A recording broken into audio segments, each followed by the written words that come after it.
Hi hello welcome back to our channel Renu's lifestyle. இன்னைக்கு பார்த்தீங்கன்னா ஒரு பிரம்மாண்டமான சிக்கு கோலத்தோட தான் நான் வீடியோக்கு வந்திருக்கேன். இந்த சிக்கு கோலத்தோட புள்ளி கவுண்டிங் பார்த்தீங்கன்னா 35 புள்ளி, நேர் புள்ளி 1ல் நிறுத்தணும். இவ்வளோ பெரிய கோலம். இந்த கோலத்தை வந்து சின்னதும் பண்ணலாம், பெருசும் பண்ணலாம். ஓகே, இப்போ வந்து இந்த கோலத்தை யார் போட்டா அப்படின்னு பார்த்துடலாம். நான் போடலை அப்படிங்கிறது மட்டும் நிஜம். இந்த கோலத்துல வந்து நானும் கொஞ்சம் ஒர்க் பண்ணியிருக்கேன். என்னன்னா அங்கங்க குட்டி குட்டியா கலர்ஸ் பண்ணியிருக்கேன்ல, பிங்க் எல்லோல அதை கலர்ஸ் பண்ணது மட்டும்தான் நான். மித்தபடி இந்த கோலம் ஃபுல்லா போட்டது என்னோட மாமியார் தான் போட்டாங்க. அவங்களுக்கு வந்து இந்த மாதிரி கோலம் போடுறது வந்து ரொம்ப பெரிய ஹேபிட், ரொம்ப ரொம்ப பிடிச்சமான ஹேபிட் அப்படின்னு சொல்லலாம். இந்த கலரிங் பண்ணும்போது என்னோட ஹஸ்பண்ட் வந்துட்டு நீ தான் போட்டியா இவ்வளோ பெரிய கோலம் அப்படின்னு ஒன்று ஆமான்னு சொல்லி ஒரு சின்ன கிளிப்பிங் ஃபோட்டோஸ் தான் எடுத்துக்கிட்டேன் நான். ஆனால் நான் போடலை. இவங்க தான் என்னோட மாமியார், இவங்க தான் இந்த கோலத்தை போட்டது. இந்த கோலம் வந்து 35 புள்ளி, நேர் புள்ளி 1ல் நிறுத்தணும்னு நான் வந்து புள்ளி கவுண்டிங் சொன்னேன்ல. இதுக்கும் மேல பெருசாவும் போடுறதுக்கு கூட தயாரா தான் இருந்தாங்க. ரொம்ப ரொம்ப பெரிய கோலம்னா பேக் பெயின்லாம் வந்துடும்ல, அதனால முடிஞ்ச அளவுக்கு வந்து நீங்க போடுங்க, ரொம்ப பெருசாலாம் போட வேணாம் அப்படின்னு சொல்லியிருந்தோம். அதனால அவங்க 35 புள்ளியில நான் போடுறேன், அதுவே ரொம்ப பெருசா தான் இருக்கும் அப்படின்னு சொன்னாங்க. சொல்லிட்டு கோலம் போட ஸ்டார்ட் பண்ணிட்டாங்க. ஃபர்ஸ்ட் வந்து புள்ளி வைக்கும்போது நம்ம நோட் பண்ண வேண்டிய விஷயம் பார்த்தீங்கன்னா, எல்லா புள்ளியும் வந்து சேம் டிஸ்டன்ஸ்ல இருக்கணும் அப்படிங்கிற மாதிரியும், அதுக்கப்புறம் ஒவ்வொரு லைனோட கேப்பும் சேமா இருக்கணும். இதை மட்டும் ஃபாலோ பண்ணோம் அப்படின்னா இந்த கோலம் வந்து அழகா இருக்கும். இப்போ பார்த்தீங்கன்னா புள்ளி வந்து ஃபுல்லா வச்சாச்சு. இந்த மாதிரி சிக்கு கோலம் போடுறதுல வந்து என்னை பொறுத்த வரைக்கும் என்ன அப்படின்னு பார்த்தீங்கன்னா, நல்லா எக்ஸ்பர்ட் ஆனவங்க போடுறதுக்கும் சிக்கு கோலம் போட தெரியாம போடுறவங்களுக்கும் டிஃப்ரெண்ட் இருக்கு.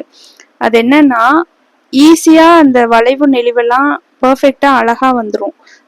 ஃபாஸ்டா போடும்போது தான் அந்த வளைவு சுழிவு நெளிவுலாம் வந்து கேஷுவலா இருக்கும் பார்க்கறதுக்கே. சில பேர் வந்து கோலம் போடும்போது பார்த்து பார்த்து வர்ணிச்சு இழுப்பாங்க சிக்கு கோலம் போடுறதுல. அந்த மாதிரி போடுறதுக்கும் ஃபாஸ்டா போடுறதுக்கும் டிஃப்ரெண்ட் இருக்கு. அந்த ஃபாஸ்டா போட்டா மட்டும்தான் நல்லா எக்ஸ்பர்ட் ஆனவங்க போடுற அந்த லுக் வந்து சிக்கு கோலத்தை பொறுத்த வரைக்கும் வரும் அப்படிங்கிற மாதிரி நான் நினைக்கிறேன். நான் வந்து என்ன நினைக்கிறேன் அப்படிங்கறத தான் இந்த வீடியோல ஷேர் பண்ணியிருக்கேன். என்னோட மாமியாருக்கு சிக்கு கோலம் போடுறது வந்து ரொம்ப பிடிச்ச ஹேபிட் அப்படின்னு சொன்னேன் இல்லையா, அதுல ஒரு மெயின் பாயிண்ட் என்ன அப்படின்னா, மார்கழி மாசம் வந்துருச்சு அப்படின்னா இவங்களை கையிலேயே பிடிக்க முடியாது அப்படிங்கிற மாதிரி தான் எங்களுக்கு தோணும். ஏன்னா ஒரு மார்கழி மாசத்தை கூட ஒரு நாளை கூட வேஸ்ட் பண்ணாம அவ்வளோ நாளும் ஃபுல்லா பெரிய சிக்கு கோலம் தான் போடுவாங்க. இந்த மாதிரி கோலம் போடுறதுனால உங்களுக்கு முடியாம வந்துட போகுது அப்படிங்கிற மாதிரி யார் என்ன அட்வைஸ் பண்ணாலும் இந்த ஒன்றை மட்டும் விட மாட்டாங்க. அது அவங்களுக்கு ரொம்ப பிடிச்சமான விஷயமா இருக்கிறதுனாலயோ என்னவோ எனக்கு தெரியல, அவ்வளோ ஒரு இன்ட்ரெஸ்டா பண்ணுவாங்க. வாசல்ல வந்து இவ்வளோ பெரிய கோலம் போட முடியாது. எங்க வீட்டு வாசல்ல கொஞ்சம் சின்னதா தான் போட முடியும். சின்னதானா ஒரு 20-25 புள்ளியில போடலாம்னு வச்சுக்கோங்களேன். அவ்வளோ பெருசாதான். அந்த மாதிரி போடும்போதே பாத்தீங்கன்னா வாசல்ல இந்த சைடு ஆரம்பிச்சு அந்த ரோடோட அந்த சைடு வரைக்கும் லாஸ்ட் வரைக்கும் கொண்டு போய் ஃபினிஷ் பண்ணிருப்பாங்க. கொஞ்ச நேரம் ஒரு 10 மணி 12 மணி காலையில ஆனதுக்கு அப்புறம் பாத்தீங்கன்னா அந்த கோலத்தோட நடு பார்ட்டு மட்டும் இருக்காது. ஏன்னா அவ்வளோ பேரும் நடந்து வண்டி போய் அந்த கோலம் அலைஞ்சிரும். அப்ப கோலத்தோட நடு பாயிண்ட் மட்டும் காணாம போற அளவுக்குன்னா அப்ப பாத்துக்கோங்க, இந்த சைடு இருந்தா அந்த சைடு, இந்த ரோட்டோட இந்த பக்கம் ஆரம்பிச்சு அந்த பக்கம் கொண்டு போய் முடிப்பாங்க. அவ்வளோ பெரிய கோலம் ஒவ்வொரு வருஷமும் டெய்லியும் போட்டுருவாங்க. மார்கழி மாசத்துல ஒரு நாள் கூட கோலம் பெரிய கோலம் இல்லாம எங்க வீட்டு வாசல் இருந்ததே இல்லை அப்படின்னு தான் சொல்லணும். அதுலயும் பாத்தீங்கன்னா வெள்ளிக்கிழமை செவ்வாய்க்கிழமை அப்புறம் மார்கழியிலே வந்து விரத நாட்கள்லாம் வரும்ல, ஏகாதசி இந்த மாதிரி துவாதசி அன்னைக்கெல்லாம் அந்த மாதிரி பூஜை நாட்கள்ல மட்டும் கலர் கோலமாவு போடுவோம். நான் போட மாட்டேன், அதுவுமே அவங்கதான் போடுவாங்க. வாசல்ல வந்து என்னோட மாமியார்கிட்டயே நான் ஒப்படைச்சிட்டேன் அப்படின்னு தான் சொல்லணும். ஏன்னா கோலம் போடுறது அவங்களுக்கு அவ்வளோ பிடிச்சமான ஒரு விஷயங்கிறதுனால அவங்க ரொம்ப இன்ட்ரெஸ்டா பண்ணிட்டு இருப்பாங்க. இந்த வீடியோ மூலமா வந்து அவங்களோட ஒரு திறமைய வந்து நான் இந்த சேனல் மூலமா வெளிக்கொண்டு வரணும் அப்படிங்கிறதுக்காக தான் இந்த வீடியோ வந்து நான் கொடுத்துருக்கேன். இந்த வீடியோ வந்து உங்களுக்கு பிடிச்சிருந்துச்சு அப்படின்னா கண்டிப்பா கமெண்ட்ஸ்ல சொல்லுங்க. இது மாதிரியே இன்னும் பெரிய பெரிய பெரிய கோலங்கள் கூட போடுவாங்க. அவங்க ஒரு பெரிய டைரி போட்டு அந்த டைரியில அவ்வளோ கோலங்கள் சின்னதா போடலாம், அதே கோலத்தை பெருசு பண்ணியும் போடலாம் அப்படிங்கிறது எல்லாருக்குமே தெரியும். ஆனா அதையுமே உட்காந்து மெனக்கட்டு கலர் ஸ்கெட்சு பென்சில்ல கோலம் போட்டு லெட்டுல புள்ளி வச்சு அந்த மாதிரிலாம் வந்து வர்ணிச்சு நிறைய கோலங்கள் போட்டு வச்சிருக்காங்க. அதை வந்து இன்னொரு வீடியோல நான் உங்க கூட ஷேர் பண்றேன். இந்த கோலம் வந்து எப்படி இருக்கு அப்படின்னு கமெண்ட்ஸ்ல சொல்லுங்க. அதுக்கப்புறம் என்னோட சிக்கு கோல எக்ஸ்பீரியன்ஸை வந்து இந்த வீடியோல நான் ஷேர் பண்ணோம் அப்படின்னு நினைக்கிறேன்.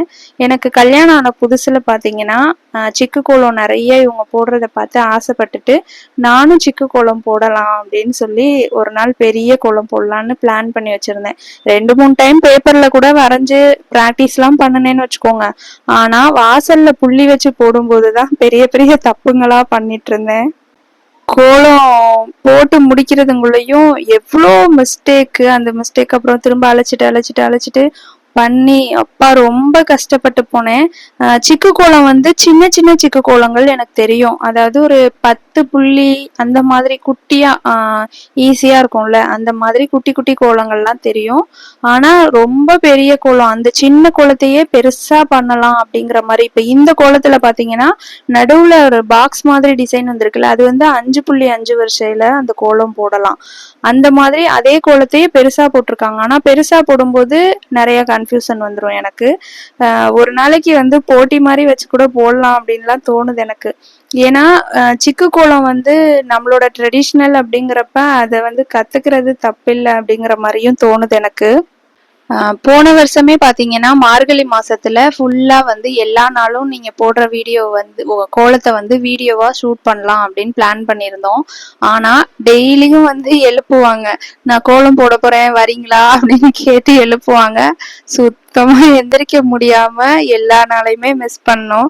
இந்த இயர் வந்து மார்கழி மாசம் கம்பல்சரி உங்களுக்காக வந்து நான் வீடியோ கொடுக்குறேன். ஏன்னா டெய்லியும் ஒவ்வொரு கோலம், ஒரு நாள் கூட போட்ட கோலம் வராது. அந்த மாதிரி எல்லா நாளும் வேற வேற வேற கோலம் தான்.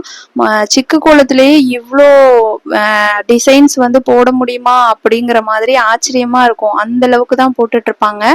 ஆனா போன வருஷம் இப்ப முடிஞ்ச மார்கழி மாசத்துல வந்து நான் ஒரு ஷார்ட்ஸ் மாதிரி எடுத்து ஒரு 1 வீக் என்னமோ கொடுத்துருப்பேன்னு நினைக்கிறேன். அந்த கோலங்கள் எல்லாம் நீங்க எடுத்து பாருங்க. அந்த ஒவ்வொரு ஃபுல்லா பெரிய லாங் வீடியோவா ஷூட் பண்ணணும், போடுறது ஸ்டார்ட் டு எண்ட் வரைக்கும் நான் எடுக்கணும் அப்படின்னு நான் நினைச்சிருக்கேன். ஆனா அது அப்போதைக்கு பண்ணவே முடியல. ஓகே ஃப்ரெண்ட்ஸ், இந்த கோலம் வந்து எப்படி இருக்கு அப்படின்னு சொல்லி சொல்லுங்க. இந்த வீடியோ வந்து உங்களுக்கு பிடிச்சிருக்கும் அப்படின்னு நான் நினைக்கிறேன். இந்த கோலத்திலேயே பாத்தீங்கன்னா சுத்திலும் பார்டர் மாதிரி ஒரு 2 லைனுக்கு போட்டு காவி கலர் அடிப்பாங்க. அந்த மாதிரி கூட அடிக்கலாம். ஆனா அன்னைக்கு வந்து இதுவே பெரிய கோலம் இவ்வளோ ஒரு தூரம் போட்டிருக்காங்க, திரும்ப அகைன் இதை இன்னும் கொஞ்சம் எக்ஸ்டெண்ட்லாம் பண்ண வேணாம் அப்படின்னு நாங்க விட்டுட்டோம். அது மட்டும் இல்லாம இந்த கோலம் வந்து நாங்க மொட்டை மாடியில தான் போட்டோம். ஏன்னா கீழே வாசல்ல போடல. வாசல் மாடியில வந்து கொஞ்சம் டெரஸா பாதி தூரம் வீடு இருக்கும், பாதி தூரம் பிளாங்கா இருக்கும். அதனால அங்கதான் வந்து செலக்ட் பண்ணி இந்த கோலத்தை வந்து நாங்க போட்டோம். சரி இங்க போட்டு நம்ம அந்த கலர் பொடியெல்லாம் வேஸ்ட் பண்ண வேண்டாம் அப்படின்னு சொல்லிட்டு இந்த கோலத்தை வந்து இதோடயே முடிச்சுக்கலாம் அப்படின்னு பிளான் பண்ணியிருக்கோம். ஆல்ரெடி இதுவுமே வந்து வேஸ்ட்டுன்னு நினைச்சா வேஸ்ட்டு, பட் அவங்களோட திறமைய வந்து நம்ம வெளிக்கொண்டு வரணும் அப்படிங்கிறதுக்காக தான் இந்த வீடியோ ஷூட் பண்ணேன். இதோட முடிச்சுக்கலாம் அப்படின்னு அந்த கோலத்தை வந்து கலரிங் மட்டும் பண்ணி ஹைலைட் பண்ணிட்டு முடிச்சிட்டோம். இந்த வீடியோ வந்து உங்களுக்கு பிடிச்சிருக்கும் அப்படின்னு நான் நினைக்கிறேன். இந்த வீடியோ பிடிச்சிருந்துச்சு அப்படின்னா கீழே கமெண்ட்ஸ்ல சொல்ல மறந்துடாதீங்க. நீங்க கொடுக்குற கமெண்ட்ஸ் வந்து எனக்கு மோட்டிவேட்டிங்கா இருக்கும். அவங்களுக்கு பாராட்டு தெரிவிக்கிற விதமா ரொம்ப ஹாப்பியா இருக்கும். ஓகே ஃப்ரெண்ட்ஸ், இந்த வீடியோ பிடிச்சிருந்துச்சுன்னா லைக் பண்ணி ஷேர் பண்ணி கமெண்ட்ஸ் பண்ணுங்க. நெக்ஸ்ட் ஒரு சூப்பரான வீடியோல நான் உங்களை மீட் பண்றேன். Thank you so much. பாய்.